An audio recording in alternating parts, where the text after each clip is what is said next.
The students of Maryam Abacha American University of Nigeria, MAAUN Kano, held cultural displays of India and some selected ethnic groups in Nigeria as part of activities marking the second Students' Week program. The cultural display, which was held on Wednesday evening, the 12th of July 2023 at the University Sport Complex, was part of the week-long program organized by the Campus Life Directorate of the university.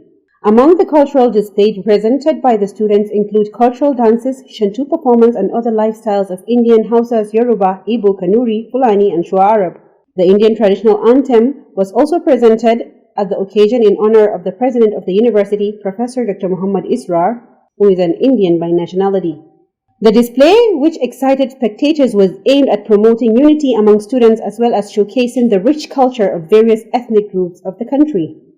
The cultural display were witnessed by many people from within and outside the university, as well as management staff of the university, including the President, Professor Dr. Muhammad Israr, Vice President Administration, Dr. Habib Awais Abubakar, Director Academic Planning, Quality Assurance, Dr. Noura Iyaru.